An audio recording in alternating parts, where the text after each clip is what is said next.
All right, here we go, guys. We're on to the next twin here. Well, the twin of the previous video. Geography now, the Republic of the Congo, or the Congo Republic.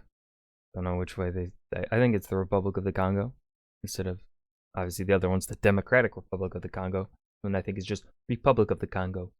I don't know why I am talking so much here at the beginning. Before we dive in, make sure you go and check out the links in the description box and join the Discord. Now let's go ahead and learn about the other Congo.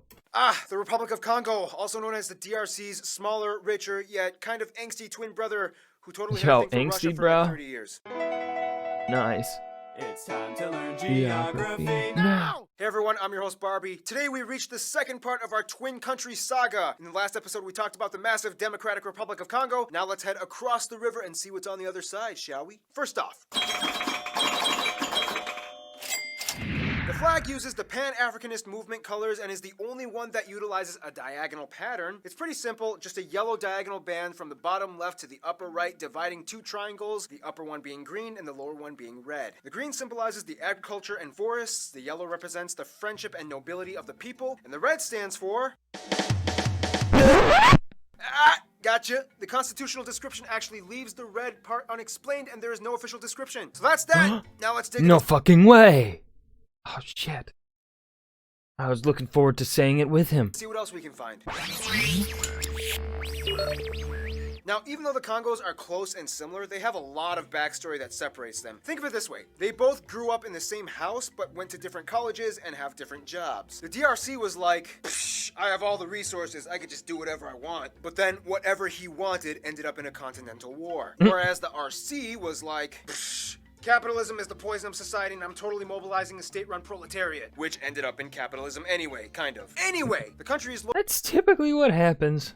Yeah. located in the central western part of sub-Saharan Africa, straddling the equator with a small coast on the Atlantic, with the inland areas sloping diagonally northeast along the Congo and Ubangi rivers. Bordered by 5 other countries, you would think it's 4, but remember, just like we discussed before, there's that little small Cabinda exclave that belongs to Angola. The country is divided into 12 departments, and the capital, Brazzaville, named after a really charming yet controversial Italian guy, is located right across its twins capital, Kinshasa, on the Congo River, and is recognized by its iconic landmark, Nabemba Tower, the tallest building in the country. You can literally see it from the other side of the river. Fun side note, if you look closely, the country's shape kind of resembles that of a demonic rabbit with 3 tails and a deformed back foot. Look, I tried my best.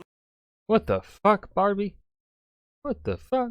Now, unlike the DRC, the RC has a decently constructed coastal harbor at Pointe Noire, the second largest city. The problem is, unlike the DRC, the coast doesn't really have any rivers that assist major cargo transport, except for the Kuili River that doesn't really end up going anywhere important. So most shipments that arrive on the coast have to be transported either by truck or train to the other parts of the country. Speaking of which, the most important railway in the country, the Congo Ocean Railway, built in the 30s, connects Pointe Noire with both Brazzaville and Mbinda along the border of Gabon. This train operates both freight and passenger cars that have helped the country develop exponentially in the past century. It's okay though, because the DRC totally lets them use their coastal entrance on the Congo River for imports to Brazzaville. It really is like, We're brothers, we're happy and we're singing and we're colored.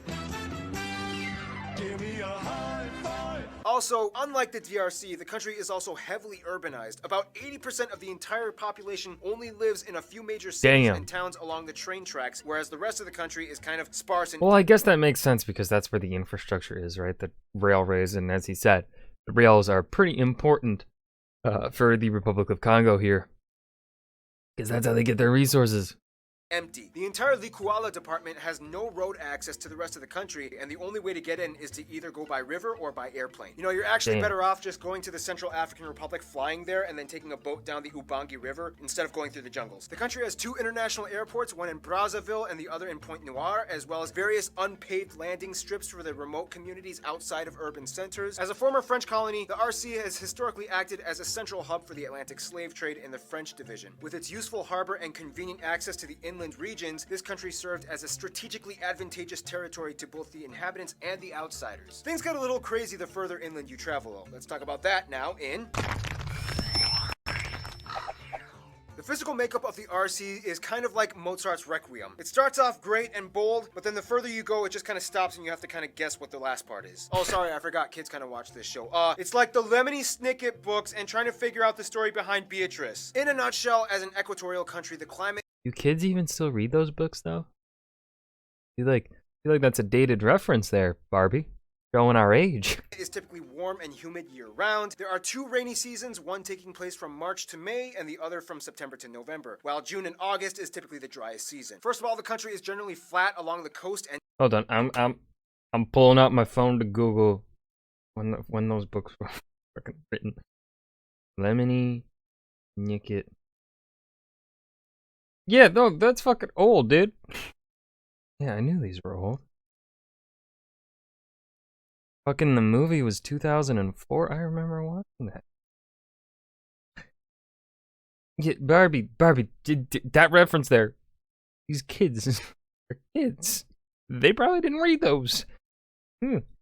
and inland, with the higher points being in the central and conveniently named Plateau Department, with rolling hills and tame cliffs. Way up north, close to Gabon, you can find the highest mountain, Mount Nabemba, in the Mayumbe mountain chain. This whole area kind of acts as like a natural barrier to the lush jungle interior. Once you go past the plateau, there's no turning back. You've pretty much reached gorilla territory. One of the reasons why the north and eastern regions of the country are so empty and sparse is partially because it's really hard to build settlements there. The ground is incredibly moist and swampy with few promising spots for construction. Most of the Likuala department remains unexplored today and is home to some of the densest concentrations of wildlife in all of Africa, especially around Lake Tele. This place has a creepy backstory. It's incredibly difficult to get to this eerily circular yeah, that's a very creepy shaped lake, and the tribal locals in the area will swear upon the stories of the Mokele Mbambe living there. Mokele Mbambe is described to be a massive reptilian creature with a long neck and tail somewhat resembling an Apatosaurus. Basically, it's the African Loch Ness monster. Although it's never been photographed or documented, an explorer came across a group of pygmies in 1959 claiming to have killed and eaten one. Yeah, these jungles are crazy, and just wait till we get to Papua New Guinea. Otherwise, primates make up a huge portion of the wildlife. Over 100,000 lowland gorillas are said to have inhabited the entire area, specifically in the Sangha department. The country is located with rivers and confluences like the beautiful Lufulakari Falls that branch out in every direction. If you look closely at a satellite image, you will notice though that a lot of the land has been deforested, especially in the south and central areas. For a long time, the country was dependent on its lumber industry as its main export, but after the oil boom,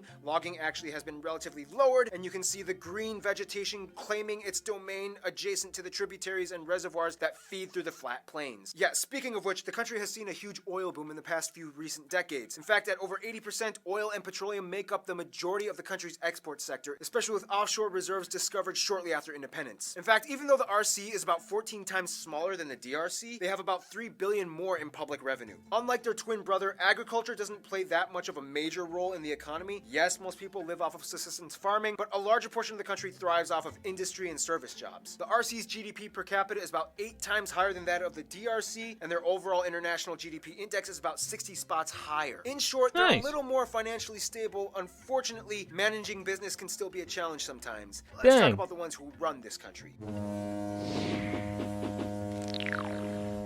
Now, don't be fooled. Yes, the people in the RC speak French and Lingala and enjoy the same music and cinema, and they have relatively the same diets and traditions, but hundreds of years of outside influence has forged a distinct dichotomy between the Republic of Congo and its brothers. First of all, the country has about 5 million people and is one of the most urbanized countries in Africa. The country is almost completely made up of Bantu peoples, which are divided into sub-tribal groups, the largest ones being the CONGO peoples at around 48%, the Sangha people at around 20%, and the Teke at 17%, and the at 12%. About 2% of the country is indigenous Pygmy, however exact estimates are a little hazy, and the remainder of the country is mostly white French or Europeans with small communities of other groups like East Asians and Middle Easterners. Now yes, about 60 different languages and dialects are spoken in the country, however getting by is easy. The country's main official language that everybody speaks is French, with 2 other official languages, Lingala and Kituba, which is basically just an intelligible dialect of the same Kikongo language spoken in the DRC. Culture-wise, the people are mostly descended from the Congo Kingdom, which was split up by the Europeans during colonization. Respect for age is a major theme with customs. Older people get titles like Yaya, which means something like big brother or sister. Even though they're only 2 months older than you, you gotta refer to them like that. And never call elders. That is true. I remember doing, it's been a few months now, but in one of my final classes, I took a African, pre-colonial African history class, and that's one of the things that you see kind of fairly consistent, I think, in especially I believe it was sub-Saharan Africa, where you really see this, especially on the western coast of the Sub-Sahara. So a little bit north of the Congo, but roughly in this same region. I don't think they are the Bantu people though, but they might be. Bantu people are really spread out. I think they were part of the Great African Migration that happened some time ago. I think that happened. I can't remember. But yeah, they have this very big thing with seniority being extremely important in their culture, and I think that's a theme throughout most sub-Saharan African culture. So, the more you know. It was one of those interesting things that stood out to me when I took that class. By their real name. Even if she's not your real mom, you're supposed to As that little tidbit there that was flashing here by the call picture, your this rule actually kind of applies to a lot of African countries. friend's mom, or auntie, and the same goes for dads. Never interrupt an elder, but you can use uncles and aunties to intercede for you. Now, one thing that has really shaped the social structure of the country would have to be the path that it took after independence. Now, as you know, the RC was once a French colony, but after independence, the Soviets rushed in as quickly as possible and coerced the country to try out this new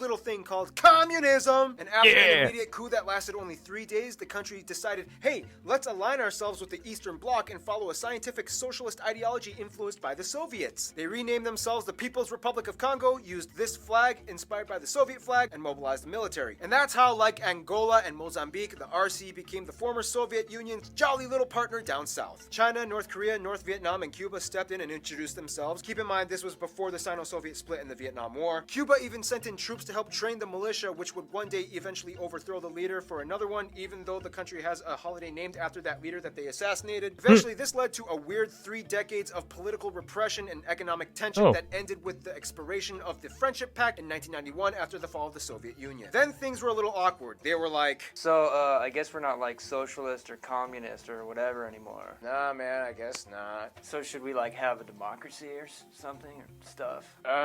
Sure, yeah, man, why not? But then this guy was like, nope, and started a civil war. To this day, the country operates under a one-party democratic system that pretty much puts Sasu, who originally ruled under the Soviet Pact, in power indefinitely. This, of course, has caused a lot of conflict and protest, which still lingers to this day. So, as you can see, the country has a weird historical and politically driven social construct infused with French foregrounds, yet a communist undertone. Weird, right? And this is just one of the reasons why the RC and DRC, although really close culturally, have never really decided to become one country. Although the thought has been entertained, the political atmosphere and domestic conflicts of each nation have kind of inadvertently hindered them from really moving forward with a union plan. It's also partially why a bridge has still yet to be built between the two, out of fears that any future political uprisings would probably end in destroying it. Nonetheless, as crazy as things got, they still know how to reach out to the rest of the world and to other countries, some of which we will discuss in Friendship Zone. So as you can probably guess from the demographics, the RC is mostly distinguished from its twin brother by the entourage it's built up. As mentioned before, the RC was aligned with the Soviet bloc as well as the other communist-influenced states across the world. Russia and China both have embassies and relations. Australia and South Korea are some of the largest trade partners though, stepping up in the 90s, and today the RC is one of the largest exporters of oil to South Korea. Of course, the Francophone nations are mostly close as well. The RC will never turn down a party from Gabon or Cameroon. Everybody loves Cameroon.